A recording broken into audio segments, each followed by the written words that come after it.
This week on Saturday by 10 a.m. we have answers to insurance myth that confuses you. Insurance doesn't fail people, but wrong understanding does. Most people have misconception over insurance, which is so common, but continuing to trust them isn't right. Many people buy insurance based on advice, advertisement, or tax benefits without truly understanding what their policy covers and, more importantly, what it doesn't. Link is in the description. Click and join the webinar. We'll see you there.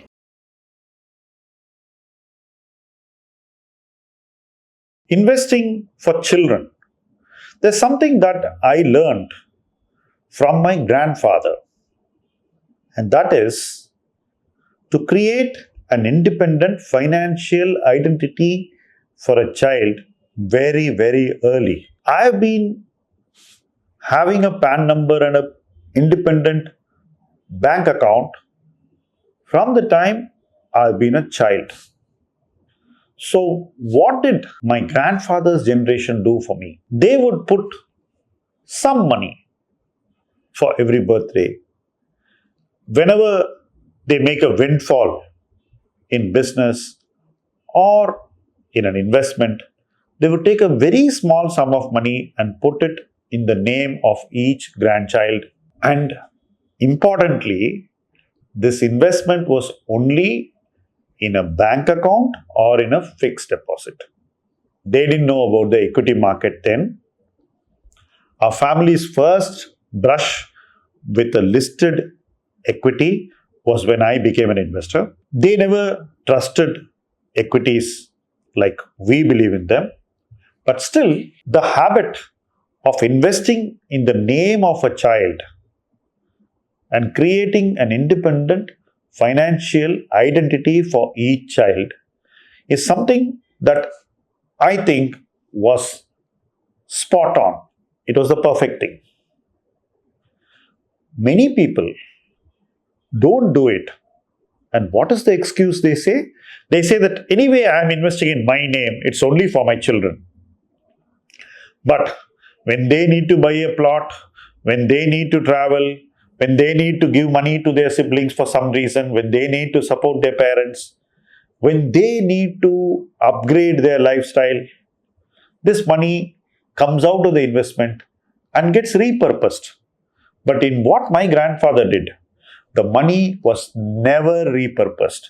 It stayed in the name of the child till the child became an adult. My first brush with that money was after I finished college at the age of 21. It was not a big sum, but it was a sum accumulated through very modest compounding. That sum of money was available to me as capital at the age of 21 to become an equity investor.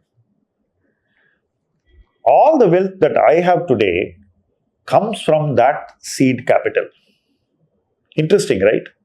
So, I took a leaf out of my grandfather's book rather late, not very soon, but better late than never.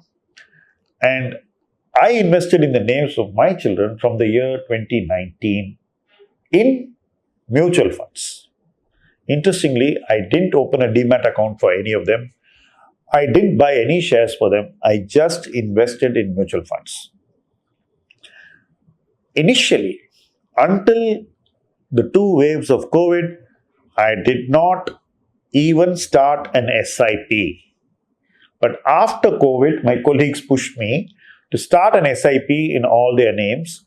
And every year I stepped up the SIP. Today the SIP is 27,500 per child.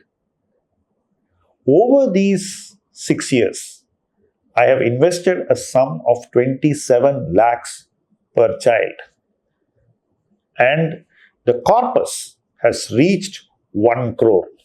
Once we started Milestones to Wealth, I have been telling every person I meet to invest in the name of their child independently and leave that money to compound for at least 5 years. See the benefits. Then you will get more confidence to compound for the next 5. The benefits keep growing.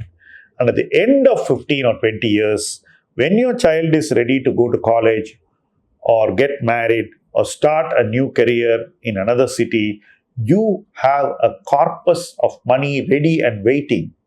You don't have to dip into your own corpus. Now, flip this and think. What were people who didn't start investing in the name of their child doing? I just told you a few minutes ago. They dip into their corpus for any financial need, and the money available for their children at a later date gets diminished when they buy a car or a home or upgrade a home or go on a holiday, start a business. It could be anything, but the money meant for their children got repurposed, never to be available again for their children. But look at my grandfather's trick. He was only putting money in a bank, but the money was available to me when I became an adult. It never got repurposed. Interestingly, he was a businessman. The businessman always needs money for his business. He never has enough money for his business, but still he controlled the temptation to divert the money in the name of his grandchildren to his business. Every middle class person should learn this, take it into their lives, invest in the name of your children so that the money is available to them for their needs when they become adults. This is a small story I wanted to share with you. There are many more stories waiting. Stay tuned.